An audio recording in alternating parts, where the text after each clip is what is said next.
Good morning from WKYT News. I'm Bill Bryant. We hope you're enjoying your weekend, and we welcome you to Kentucky Newsmakers. We've heard from the governor and lawmakers about Kentucky's huge pension shortfalls and some of the proposals to fix it. Today, we're going to hear from some stakeholders in the debate. Later, Jim Carroll will join us. He heads up a group called Kentucky Government Retirees. Their slogan is, "A pension is a promise." Jim Carroll shortly, but first, the president of the Kentucky Education Association is here. Stephanie Winkler is heading up the state's largest organization of teachers that also represents others working in education, including retirees.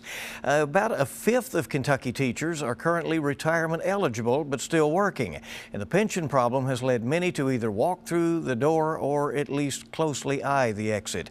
KEA President Stephanie Winkler, an elementary teacher in Madison County. She is also a popular speaker who has led workshops called 10 Things I Wish I Knew Before I Started Teaching. Madam President, welcome. We appreciate you coming in. Thank you for having me, Bill. Well, Speaker Hoover said this week that there will be some relief around the state when some details emerge about fixing the pension problem. There was this report that had a lot of recommendations that came down, raise the retirement ages, this kind of thing. He seems to be giving some indication some of that will not be happening. How do you think teachers and others that you represent are feeling about the situation right now? Teachers and classified education employees, which I represent also, they're scared. They don't know what's going to happen. And with a lack of knowledge and a lack of a clear plan, there's a lot of angst out there.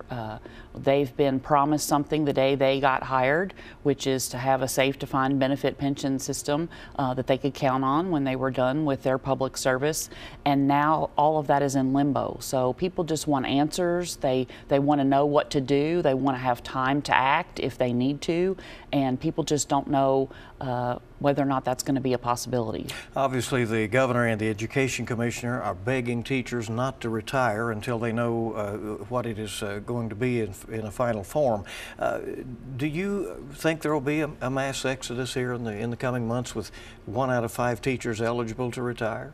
I hope not. I truly hope not, because that experience is hard to replace. We are not producing enough teachers in many critical areas to fill all those positions. The only major that we have enough to fill that kind of mass exodus is in elementary education. The sciences, the math, especially in high school area, we just don't have the people to fill those kinds of jobs. So it's important that that our state legislature fulfill the promise that they made to educators when they started, and that is to make sure that they have a defined benefit pension at the end of their career that they can count on, and not have to worry about how they're going to pay their bills after they retire. So teachers that you represent oppose even changing for future retirees to a hybrid system. I mean, do you think that the defined benefit plan must stay? Yes, because when we change, there's been at least 17 other states that have looked into changing from a defined benefit pension to a defined contribution, which is a 401k style plan. And they've all said that it's too expensive to change to that kind of plan. It's going to cost our state more money in the end to switch from a pension that we can count on to something that is dependent on whether or not the stock market is profitable. So we just think that public servants were promised this when they started. We need to continue that. One of the only things that we can use to recruit and retain qualified educators in our public schools, and frankly in our police and fire positions in the state and state workers, is that we have that defined benefit pension. We have not very lucrative salaries, and we work for much less than we could. Many of us in education have 2 and 3 degrees, where we could go to the private sector and make a lot more money with those degrees. But we choose to serve the kids of Kentucky. And that's who's going to ultimately lose in all this. If we lose the experienced personnel in our schools, if we lose those experienced police and firefighters, our communities and our kids are going to suffer, and we don't need that to happen.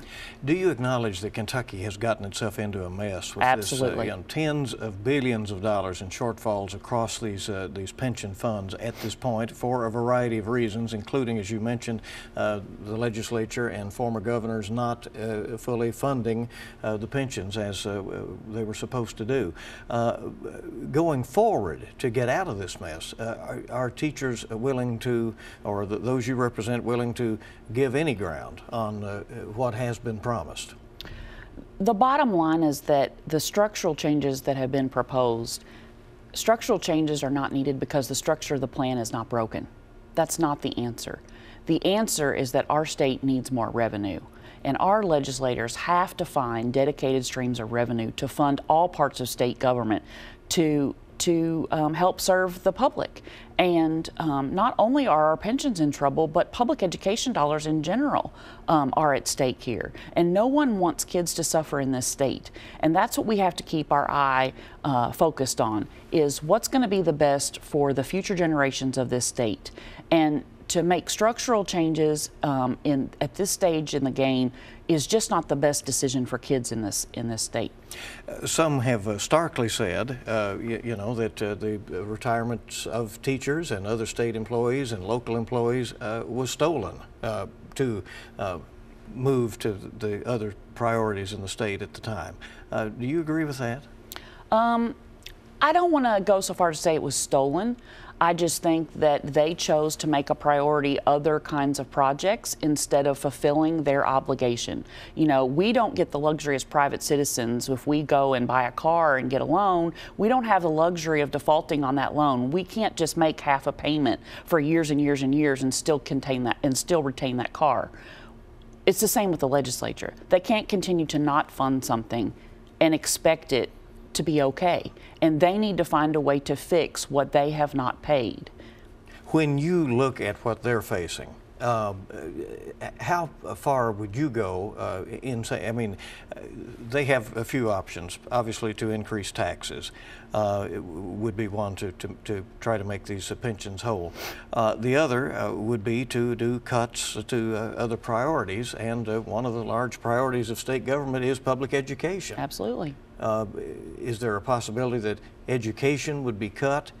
It already is. The governor Sure. has already notified state agencies this week that they should expect to start planning for cuts.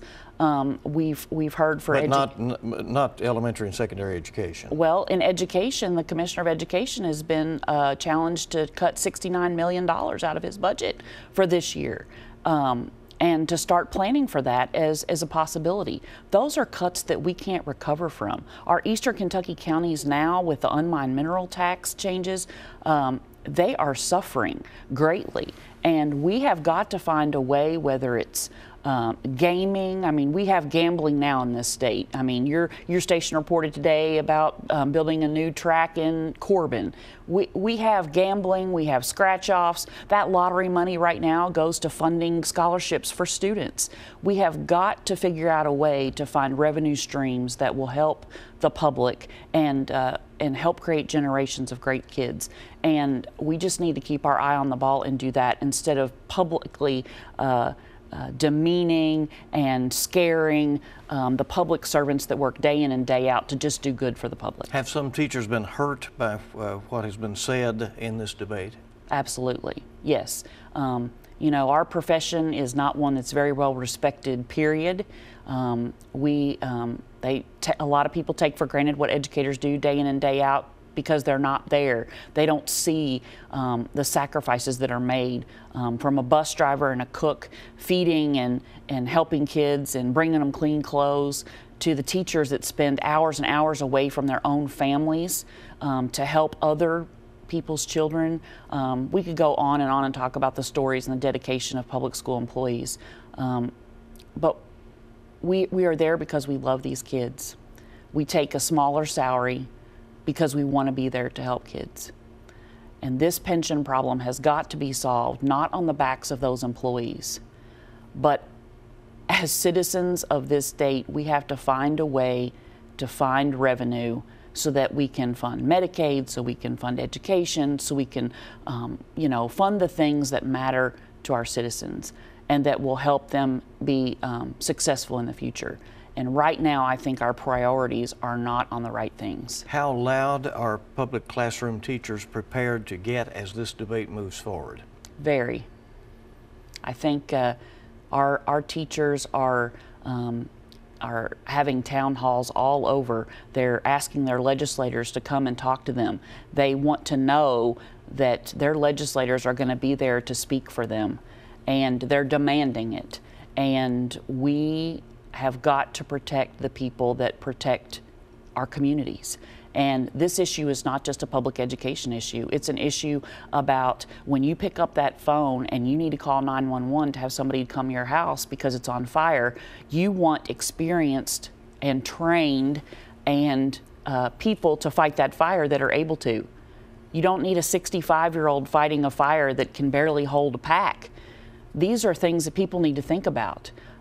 There are consequences for bad decisions, and we really need to be intentional about changes that are made, if any, and to how that's going to impact our communities down the road. Stephanie Winkler is serving as president of the Kentucky Education Association. We'll come back in a moment and ask her about a couple of other priorities that the KEA has for the legislature coming up, and then maybe a question or two about these 10 things she wished she had known before she became a teacher. Jim Carroll coming later to also talk about state retirements on Kentucky Newsmakers. We welcome you back to WKYT's Kentucky Newsmakers as we're continuing to talk about Kentucky's public pension situation. We have had the governor on this program, and hopefully he'll come back ahead of a special legislative session that is coming up. And we've also talked with lawmakers and now some of the stakeholders. And Stephanie Winkler is right now the president of the Kentucky Education Association. As this debate is going on, this is taking considerable time and energy for you. Is it distracting to teachers who are out there working in the classrooms? Absolutely. They're constantly worried about whether or not they're going to have to retire. People that have many years in to our education system, the teacher retirement system, advocates that you should plan at least 12 months ahead and begin to start processing things, gathering documents and so forth. It takes time to prepare to get ready to retire. It's a huge decision.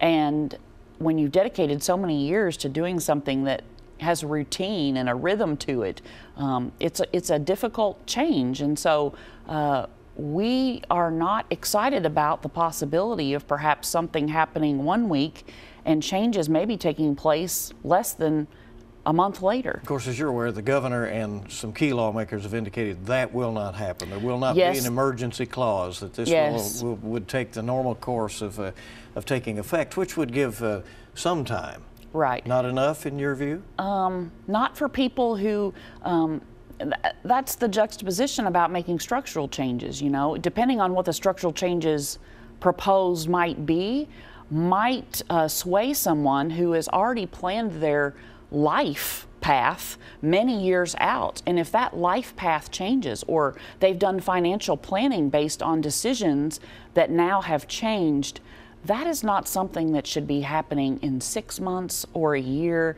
That's just not what should happen.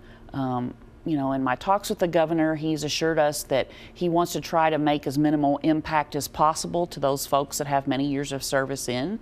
I hope that's the case, but there's no plan, there's no bill, so there's nothing that anyone can point to say, oh, well, this is how this is going to affect me.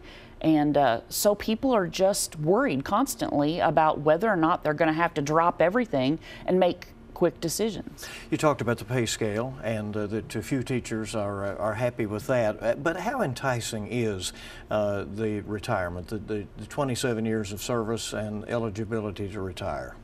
It's a huge part of recruiting and retaining teachers. You can go to surrounding states and make a lot more money, but their retirement systems may not be as solid as ours as far as guaranteeing a benefit for life, and you can depend on an income that comes once a month. That is something that we decided a long time ago was going to be a benefit for our teachers who, one, don't have the luxury of Social Security. They don't have another income to fall back on. They weren't given a choice. They had to make that payment to the teacher retirement system every paycheck. Other issues that you see as priorities ahead of the 2018 legislative session? So certainly public school funding as a whole is always number one for us. We need to protect K-12 education as much as possible. As I mentioned before, our eastern Kentucky counties, with the changes in the unmined mineral tax, are suffering. They're in dire straits. They had projected incomes that now are being pulled back, and property taxes are much lower, and so they are really struggling. We have got to make that commitment to our kids that we're going to provide the best public education in Kentucky as possible, and so public school funding is number one. What's it like to teach today? What are a couple of those 10 things you wish you'd known before you became a teacher? Well, you know, I speak to a lot of prospective teachers, and the one thing that always amazes them is they are never exposed to how political education actually is.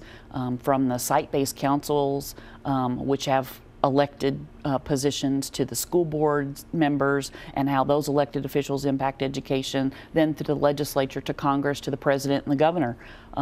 All those elected officials dictate how we do our jobs. It's very unique. You can't run education like a business because our products are not widgets that you can throw out if they're defective. We deal with human capital, and we have to take the best that our parents bring us, and we do the best we can every day to make sure that every child is successful and on a path and a career plan so that they can grow up in Kentucky and have their own families and be productive. And we take that very seriously, and we wish that our elected officials would do the same. Many of them do, but I think sometimes other priorities get in the way, and all things come back to education. We produce all other professions, and we feel like that our education system in Kentucky should be one of the first priorities. KEA President Stephanie Winkler, thanks for coming. Thank you for having me.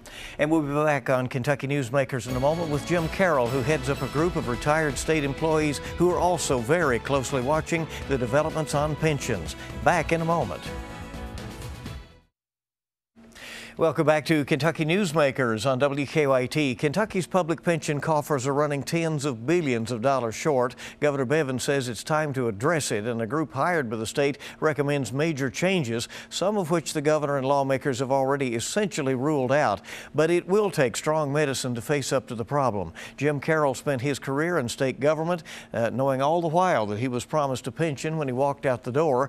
Now he keeps watch and helps other employees stay in the loop about what's going on, and he's joining us. Thanks for coming in. It's my pleasure, Bill. You're wearing a button today that says? A pension is a promise. And that's how you feel, right? That's exactly how we feel. We have a contractual promise to the benefits that we earned starting when we became eligible for our pensions and early in our careers.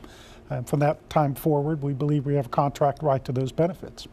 All sorts of scenarios are floating. Some of the lawmakers are saying, well, that's not going to happen. The governor says don't take the recommendations as the final proposal by any means. So as you look at what is happening, do you intend to be involved in trying to shape the changes ahead? Absolutely. The folks on in our organization, Kentucky Government Retirees, have been messaging with legislators and with the governor and expressing our concerns about a couple of the recommendations that we think are violative of our contract. And the one proposal that PFM has made has to do with taking back cost of living adjustments that already have been granted to retirees over the years, starting back in 1996. And we believe that would violate our contract rights to claw back benefits that we have been seeing in our paychecks for up to 20 years, take it back from us. We don't think there's much political support for that recommendation. I haven't heard of anyone who has publicly said that they intend to follow through with that, and that gives us some sense of relief. The inviolable contract to you means what? It's a promise that from the time that you establish yourself in a defined benefit plan, you will receive the benefits that are secured within that plan when you retire. You know the problems that the state is in. You know the situation with these pensions. In their shoes, what do you think they should do?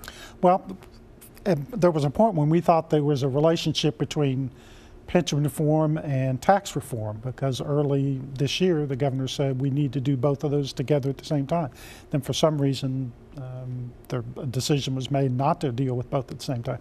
We think there needs to be some funding discussion for pensions. We think it's very important to discuss funding in addition to any reforms that might be made with pensions. Because if you change the design of the pension plans, that has nothing to do with the unfunded liabilities that we already have. If you go to a 401k for new hires, that doesn't touch the existing unfunded liabilities. That's still a debt that has to be paid.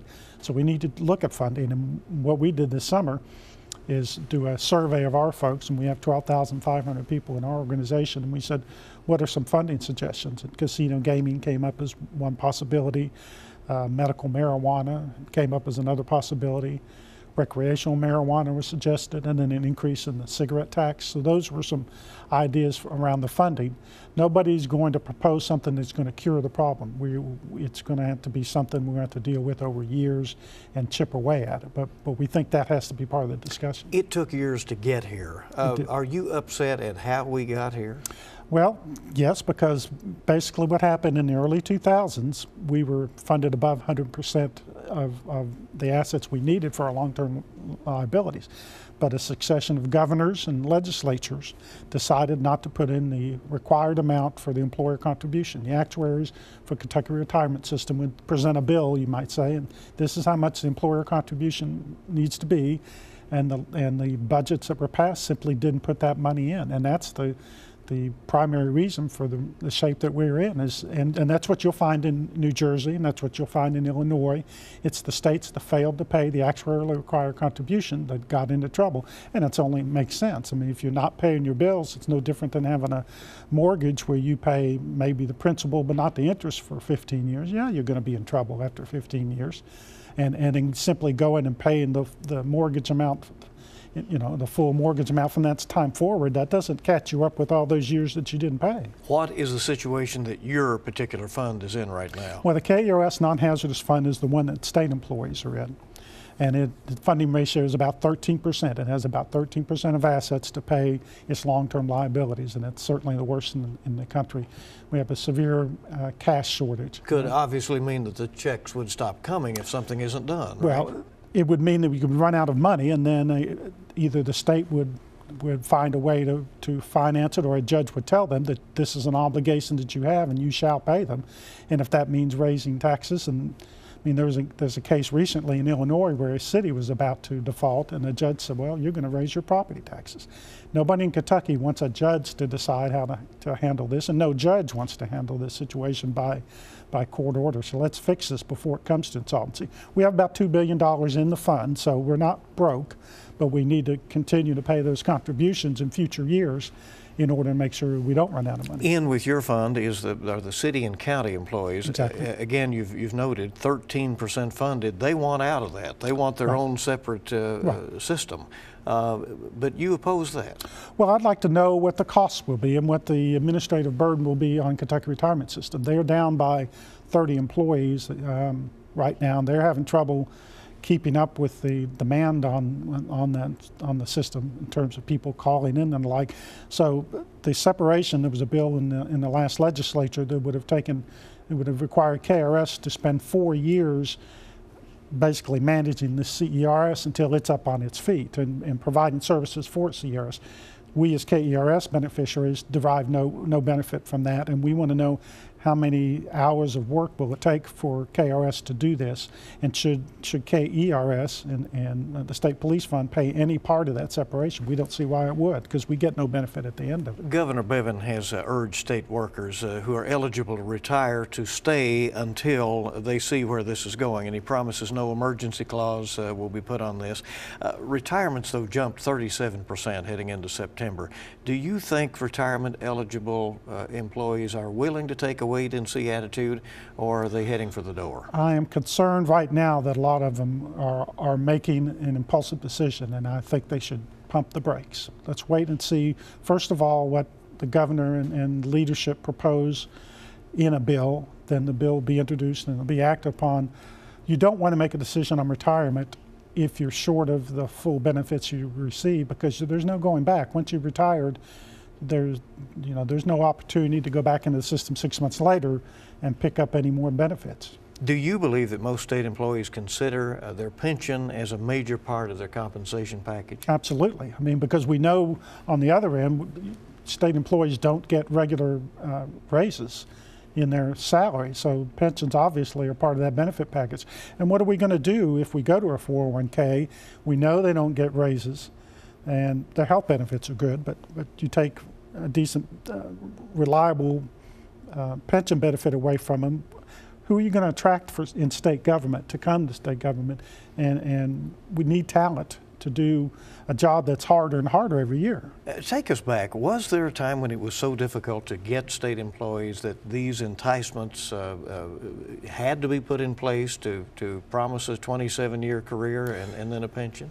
Well, I think there's always been in the public sector, there's always been the idea that you would never make as much in terms of your salary because you can't compete with the private sector. And you know, as a taxpayer, I wouldn't want to say that we need to pay people in the public sector as much. You go into the public sector with the expectation you're not going to be competitive salary, but you would have benefits that might be better in some of the private sector.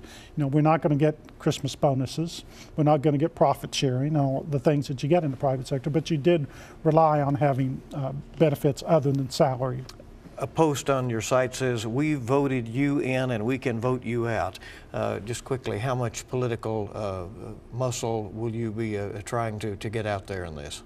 Well, we want to communicate with legislators and tell them that votes have consequences as it relates to our contract rights, and we will certainly be watching what they do. But I mean, frankly, from their perspective, they've got this mess that they're dealing with, and we're all going to try to deal with this on a good faith basis and try to work on it the best way we can. And one thing I think is encouraging is that the legislators are having town hall meetings, they're communicating with stakeholders, and that's very important, and as is Governor Bevin. That needs to happen. We need to have a dialogue so that we can all work together to fix this problem. Jim Carroll, thank you for coming. Appreciate it. Yep. Thank you for joining us for this edition of Kentucky Newsmakers. Have a good week ahead.